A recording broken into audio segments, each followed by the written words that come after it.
4 años lleva el pueblo sirio resistiendo los embates de una guerra que no se merecen absolutamente. La República Española, el pueblo español, sufrió la misma suerte durante 3 años. Hemos querido que en este acto de la plataforma estuviera presidido por esa foto que la alcanzaréis a ver, que es el momento en que el presidente Hugo Chávez le entrega la réplica del sable de Simón Bolívar a Bashar al-Assad, presidente del gobierno sirio, del pueblo sirio, un humanista y un antiimperialista. Esto es simplemente una invitación, porque ese es el camino. En este momento la única alternativa política es cerrar filas con el pueblo sirio, con su ejército y con el presidente Bashar al-Assad. Este acto va a comenzar con las palabras del embajador de Siria, Milad Atiye, que es un licenciado en literatura inglesa por la Universidad de Damasco. También hizo un máster de Academia de Estudios Diplomáticos en el Mediterráneo. Fue ministro de Asuntos Exteriores. Desde 1993 al 97 fue diplomático en la Embajada Siria en Washington. Del 2000 al 2003 fue un adjunto en la misión permanente de la República Árabe de Siria en las Naciones Unidas. En 2006 fue cónsul en las Naciones Unidas. Del 2011 al 2013 fue embajador de la República Árabe de Siria en el Reino de Suecia. Y en el 2014, actualmente, desde 2014 hasta ahora, encargado de negocios de la Embajada de la República Árabe de Siria. Ahora vemos que está ocurriendo en nuestra región es una violación flagrante de esos valores y principios establecidos por la Carta de Naciones Unidas. En los últimos años, los Estados Unidos han recurrido a la ocupación directa de países de nuestra región, como en el caso de Irak, en el cual se ha utilizado el pretexto de la posesión de armas de destrucción masiva. También se han derribado gobiernos por la fuerza, como en el caso de Libia, o se han destruido países bajo el pretexto de restaurar la legitimidad del gobierno, como es el caso actual de Yemen. En Siria y otros países se han utilizado todos los métodos posibles, al margen de su moralidad o no, para derribar a su gobierno, desde la amenaza constante al uso de la fuerza hasta el apoyo ilimitado a los terroristas. En otros casos, frente a otros estados, como el de Venezuela, se interviene abiertamente bajo el pretexto de luchar contra la corrupción o impulsar supuestamente la democracia. Mientras tanto, Estados Unidos y sus aliados cometen las mayores violaciones de los derechos humanos, algo de lo que los sirios tenemos lamentablemente sobradas evidencias. No voy a discutir hoy aquí si Siria es una democracia o no, pero sí puedo decir que al menos es un país mucho más democrático que los regímenes totalitarios, con los que Estados Unidos y sus aliados más firmes mantienen estrechas relaciones. Es el caso de Arabia Saudí y de Qatar, cuyas relaciones con esas potencias simplemente son el resultado del petróleo y del dinero. Tampoco me voy a referir a por qué existen esas relaciones con Turquía, que al tiempo que habla de democracia, viola los derechos humanos de las minorías y las resoluciones del Consejo de Seguridad de la ONU 2170 y 2178, que exigen claramente combatir el terrorismo y prohíben dar asistencia logística a los terroristas. En el caso de Siria, hablamos de terroristas de más de 90 países que han sido enviados al nuestro para destruir Siria y asesinar al pueblo sirio. Los Estados Unidos fueron los que crearon aquello que originalmente se llamó Estado Islámico de Irak y Siria, pero que en realidad hoy se llama simplemente Estado Islámico. Y quiero subrayar esto porque esa organización no cree en las fronteras territoriales y es una organización, por tanto, que se proyecta por todos los lugares, ¿no? Esa organización, el Estado Islámico, es una rama de la organización terrorista Al-Qaeda. Los Estados Unidos y otros de sus socios la han armado, financiado y le han proporcionado recursos humanos. El Estado Islámico empezó a expandirse por la región, amenazando así la seguridad y la estabilidad de todo Oriente Medio. Una vez que fracasaron en el primer asalto para derrocar al gobierno sirio usando falsos eslóganes y campañas mediáticas bien descubiertas por el pueblo sirio, empezaron a usar al Estado Islámico y a otras organizaciones terroristas como Jabhat al-Nusra, el Frente Islámico o el recientemente creado frente de la conquista. Todas ellas organizaciones que figuran en la lista del Consejo de Seguridad de la ONU como organizaciones terroristas y que, por lo tanto, deben ser combatidas por los Estados miembros. A esos grupos, sin embargo, varios Estados les han proporcionado todo tipo de ayuda financiera y logística. Esos mismos grupos también han sido lanzados desde Turquía y Jordania para destruir al Estado sirio y sus instituciones, al tiempo que cometían las más horribles masacres contra el pueblo sirio. La última de esas masacres la ha cometido el Estado Islámico en la ciudad de Palmira, donde más de 400 civiles, la mayoría mujeres y niños, han sido asesinados. Esa misma gente ya ha empezado también a destruir el patrimonio arqueológico y cultural de esa ciudad, borrando de esa manera todo su legado civilizatorio. La principal razón de todo esto es la falta de seriedad de la llamada alianza en su pretendida intención de eliminar al Estado Islámico. Mientras, Estados Unidos sigue diciendo que estos grupos son rebeldes moderados de la oposición en Siria. La pregunta, en todo caso, es: ¿qué gobierno en el mundo aceptaría la presencia de opositores armados en su territorio? En realidad, estamos hablando de grupos terroristas que deben ser combatidos y eliminados. De otra forma, el Estado Islámico se expandirá desde Siria e Irak a todo el mundo si no es combatido por la comunidad internacional. Hoy, en aquellos territorios que controlan esos grupos terroristas, pero también en algunos campos de refugiados en los países vecinos, muchas mujeres son violadas, masacradas o forzadas a eso que se llama yihad sexual. En términos económicos, la destrucción de infraestructuras por parte de los terroristas y de aquellos que los apoyan, pero también a través de las sanciones que la Unión Europea ha impuesto al pueblo sirio, han provocado todavía más sufrimiento a la población. Se puede mencionar también el petróleo y otros recursos naturales que hoy son comercializados por esos grupos, usando como plataforma Turquía, y que circulan ya el petróleo de Siria por distintos países a partir de su salida por el territorio turco. Quiero agradecer a todos los gobiernos y todos los pueblos que han estado todo este tiempo con el pueblo sirio y su gobierno, entre ellos los llamados BRICS, Brasil, Rusia, China, India o Sudáfrica, también estados como el de Venezuela o Irán. Todos ellos nos han ayudado a hacer frente al terrorismo, que es una amenaza para todos. Por último, quiero agradecerles a ustedes por acudir a este acto, por estar aquí y por entender cuál es la situación de Siria, porque junto con su ayuda podremos seguir combatiendo hasta la victoria. Muchas gracias. Yo soy sirio de origen y por lo mismo estoy plenamente comprometido, como la inmensa mayoría de los sirios del interior y de la diáspora, con la defensa de nuestro país ancestral ante esta guerra instigada por actores foráneos. Una guerra que no es contra el legítimo gobierno sirio, sino que es contra el Estado sirio, contra el pueblo y contra la nación siria, ¿no? Uno de esos actores que están detrás de esta guerra contra Siria, además de los que ha mencionado el señor embajador, son los medios de comunicación de lo que yo llamo la Alianza Yihadista Occidental. Esa alianza que desde el año 2011 alienta la muerte y la destrucción en Siria. Me estoy refiriendo a los medios de comunicación de países como Estados Unidos, Francia, Reino Unido y otras comparsas occidentales. También a los medios de comunicación del régimen islamista turco radical o de las dictaduras islamistas del Golfo Pérsico. Que el 80% de las informaciones de los medios de comunicación relativos a la crisis siria se basan única y exclusivamente en una sola fuente. Esa fuente, y seguro que a ustedes les va a sonar, es el llamado Observatorio Sirio de los Derechos Humanos. Ese Observatorio Sirio de los Derechos Humanos en realidad es una organización tapadera detrás de la cual está el Ikhwan al-Muslimin, la Hermandad Musulmana Siria, la misma que con que sufrimos en la actualidad ha protagonizado ya 3 levantamientos armados en contra de Siria y su pueblo en los últimos 60 años. El periodismo ha hecho una clara dejación de funciones, prestándose así a una operación clásica de lo que se conoce desde el punto de vista de la teoría de la propaganda como propaganda negra, que es aquella en la que el emisor está deliberadamente oculto y el contenido de la información es equívoco, incierto, manipulado o directamente falso.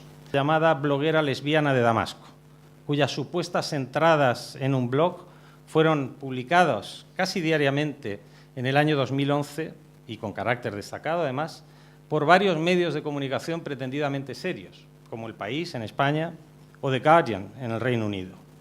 Pues bien, señores, la supuesta bloguera lesbiana de Damasco no era ni bloguera, ni lesbiana, ni vivía en Damasco. En realidad, estábamos ante otro ejercicio de propaganda negra, como el que acabamos de citar, y detrás de ese ejercicio de propaganda negra había un ciudadano estadounidense, con barba, curiosamente, residencia en Edimburgo, y que lanzaba acusaciones contra Siria y su pueblo desde un falso blog. Fue desenmascarado, pero esa práctica se ha repetido desde entonces con multitud de ejemplos. La ignorancia periodística explica las burdas simplificaciones propagandísticas que han hurtado a lectores, oyentes y telespectadores la clave, a mi juicio, más importante para entender lo que está pasando en Siria, pero también para entender la resistencia de Siria y su pueblo ante esta agresión, ¿no? Esa característica que los medios no nos han querido contar y que es clave es la característica o la condición de Siria como sociedad multiconfesional. Desde la independencia, cuando Siria se libera del yugo francés, el Estado sirio se declara Estado aconfesional. ¿Para qué? Para ser el garante de la multiconfesionalidad. Una Siria que en realidad nada tiene que ver con esa imagen transmitida por los periodistas, muchos de ellos y muchas de ellas analfabetas, que remataban crónicas, supuestas crónicas periodísticas desde barriadas periféricas que, sin embargo, presentaban como ciudades. Me estoy refiriendo a Bab Amro en Homs. Bab Amro no es Homs, como ciertos barrios de Alepo no son Alepo, y que remataban esas crónicas, como digo, cubiertas con un hijab o velo islámico, sin explicarnos jamás en sus crónicas periodísticas por qué estaban llevando hijab o velo islámico cuando en Siria jamás ha habido una imposición estatal para tener códigos de vestuarios. Es un ejemplo más de cómo el periodismo, digamos, ha manipulado la situación de Siria por una combinación de líneas editoriales, ese modelo de periodismo corporativo de Murdoch, pero también la ignorancia permanente de muchos periodistas que no han sabido hacer su trabajo.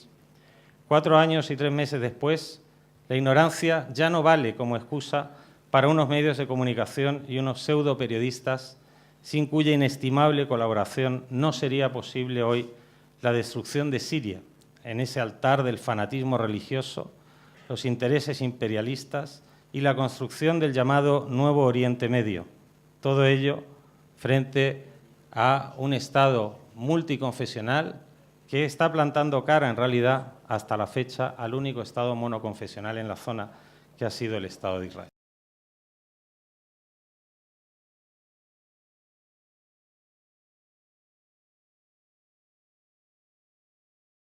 La guerra de Irak es el punto de partida de la Tercera Guerra Mundial. Esta Tercera Guerra Mundial tiene otras características distintas a las que tuvo la Primera o la Segunda Guerra Mundial y creo que tenemos que pensar sobre ellas porque el caso de Siria es una de las batallas, una batalla muy importante que se está librando en esta Tercera Guerra Mundial. Washington era consciente de que había ganado esta batalla, pero que los objetivos fundamentales seguían estando sobre el tablero de juego de la guerra. El primero de ellos, ese reordenamiento neocolonial de Oriente, inclinando la balanza continuamente hacia sus aliados o lo que podemos llamar enclaves de Estados Unidos en la zona, como puede ser el caso de Israel o Arabia Saudí. También está en ese reordenamiento neocolonial la apropiación de los recursos, del petróleo, que tiene un interés para Estados Unidos, pero sobre todo tiene el interés de bloquear la posibilidad de que surjan otros bloques, como ya es evidente, que es el caso de Rusia o el caso de China, que puedan ser un contrapeso y que puedan de nuevo plantear la bipolaridad en el caso de la política internacional y el orden del mundo, ¿no? El segundo objetivo que todavía sigue estando en juego es el de subordinar a Europa a los intereses del imperio, doblegar a Europa y hacer que esa política internacional con matices y con ciertos rasgos propios de Europa, liquidarla definitivamente y convertir a Europa en un miembro activo como parte de la OTAN y subordinado no a los intereses de los países que forman parte de la OTAN, de Europa, perdón, sino en los intereses norteamericanos.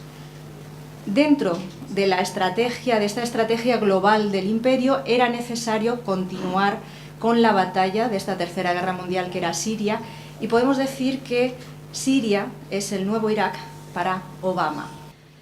La guerra contra Siria tiene unos objetivos inmediatos: dominar Euroasia. En este tema, Siria es el país que une ambos continentes. Otra razón, otro elemento es controlar la totalidad del levante mediterráneo, ¿no? El Mediterráneo es una zona importantísima. Otro sería impedir la construcción de ese mega gaseoducto Irán, Irak, Siria, tratar de paralizarlo. Tratar de controlar y detener la posibilidad de que Rusia empiece a tener un gran protagonismo en los servicios de inteligencia norteamericanos. Hicieron un cálculo del tiempo que le llevaría a Rusia remontar esa situación de desmembramiento después de la caída de los países del este. Y bueno, en ese cálculo Estados Unidos tiene mucha prisa por impedir que Rusia de verdad se convierta en una posibilidad de hacer frente a las políticas del imperio. Otro factor es destruir, era y sigue siendo destruir al ejército sirio por los vínculos que tiene con Rusia. Estados Unidos, no olvidemos que hizo lo mismo con el caso de las Fuerzas Armadas de Irak, y también ha hecho lo mismo con el caso de Libia. Otro elemento es el triunfo de Estados Unidos en el terreno bélico, tratando de controlar militarmente el mundo, porque la crisis económica de Estados Unidos no tiene salida si no es a través de las industrias de guerra. Estados Unidos no tiene una salida económica de la crisis, su única salida de la crisis es la guerra. Otro factor importante es anular todavía más a Naciones Unidas, echar por tierra todo lo que pueda quedar de que exista una cierta legalidad internacional a la que se puedan acoger cualquiera de los estados, intentando defenderse de las pretensiones belicistas. Otro factor es, por supuesto, acorralar a Irán, que es, digamos, otra batalla pendiente que está en ese tablero de guerra. Y, por supuesto, mejorar la posición de Israel, debilitando a un aliado de Irán, que es el caso de Siria, y también debilitar a Hamás o Hezbollah, al mismo tiempo que garantiza el dominio de Israel, la supervivencia de Israel, controlando los recursos hídricos en los altos del Golán, que, como ustedes saben, están ocupados por Israel. Así que podemos decir, con todos estos elementos que explican por qué la batalla de Siria, que Obama es el continuador de la guerra global que puso en marcha Bush en Irak. No hay ya diferencia entre los intereses estadounidenses y los europeos. En estos momentos la subordinación de Europa es tan grave en todos los terrenos, no solo en el terreno de la política internacional, sino que incluso en la política interna. Como sabemos, se está discutiendo ese tratado de libre comercio en Europa, que significa, una vez más, poner al servicio a Europa de los intereses norteamericanos. Ya ni siquiera se trata de la política internacional, sino de subordinar las economías europeas a la norteamericana, a los intereses norteamericanos. Los medios de comunicación empiezan bombardeando, antes de empezar los bombardeos físicos directos sobre la población, empiezan bombardeando las conciencias, las buenas conciencias de intelectuales y de los pueblos, hablando de la necesidad de acabar con el sufrimiento de los pueblos, con el genocidio de los dictadores hacia su pueblo. Esas son las estrategias de los medios de comunicación que van sumándose a esta doctrina de la guerra humanitaria, que no olvidemos, quien la pone en marcha es Clinton en Yugoslavia, es decir, un presidente demócrata. Esas doctrinas simplemente funcionan como bloqueadores de la conciencia de la gente para evitar cualquier tipo de acción, y al mismo tiempo a aquellos grupos o personas que sean capaces de descubrir, de desentrañar lo que hay detrás de esta legitimación de la guerra. Lo que hacen estas doctrinas es aislarles, convertirles en grupos marginales. Quienes realmente señalan y marcan cuál es el objetivo hacia el que hay que disparar son esos intelectuales, esos académicos, esos colegas que tenemos en nuestros centros de estudio, que están señalando cuáles son las estrategias que hay que emprender, quiénes son los enemigos a los que hay que disparar con los medios de comunicación. Son esos especialistas que aparecen en las tertulias, que aparecen en los programas de televisión, que ese principio de autoridad, de conocimiento que les otorga la academia, lo trasladan, lo ponen al servicio de los gobiernos y de la guerra contra la soberanía de estos países.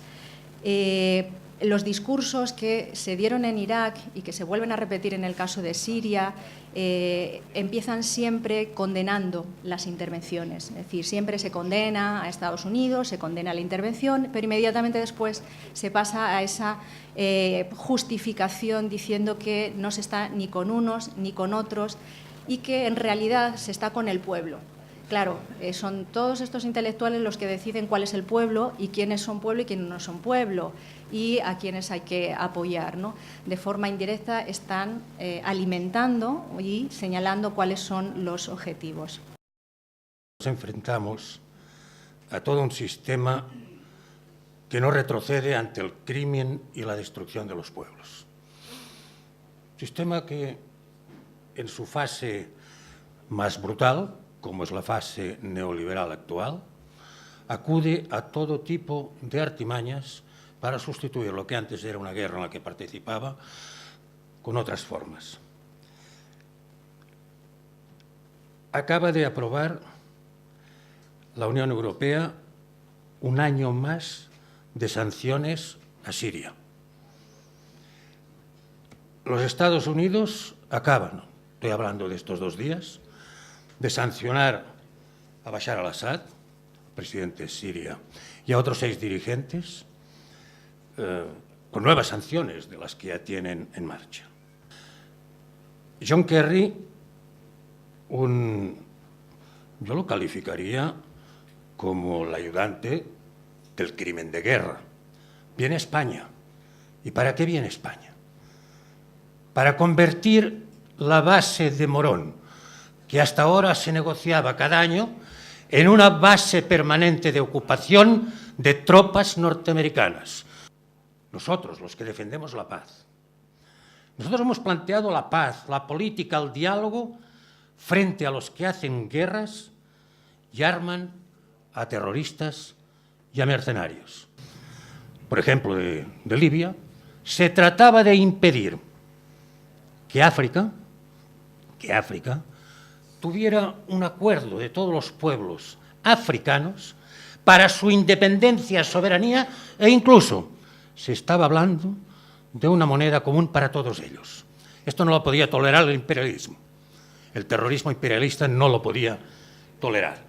Y además se trataba también de eliminar de África y de toda esta zona a China y a Rusia. Últimamente también están ahora intentando hacer lo mismo ya en el corazón de Europa, en Ucrania, a través del apoyo al fascismo ucraniano. Fascismo ucraniano y de los países de alrededor, sobre todo de Polonia y los países bálticos, etcétera, etcétera. Quieren continuar manteniendo un poder neocolonial. Y un poder neocolonial es un poder económico y es un poder geopolítico, es decir, el control del territorio.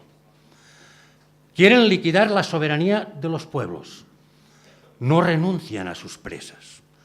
Cuando no pueden tener a sus presas atadas a la pata por la guerra, lo hacen a través de mecanismos como los mercenarios, los terroristas, promoviendo guerras civiles, etcétera, etcétera, lo que dicen ellos, guerra civil. Quieren evitar la unidad e integración de toda esta parte, como quieren evitar la unidad e integración de África, independiente del capitalismo europeo y del capitalismo de los Estados Unidos, es decir, del capitalismo occidental. Quieren liquidar cualquier vestigio de socialismo árabe. Van contra Venezuela, pero van contra Bolivia, pero van contra Ecuador, pero van contra Nicaragua. Nos enfrentamos a todo un sistema que no retrocede ante el crimen y la destrucción de los pueblos para imponer sus intereses.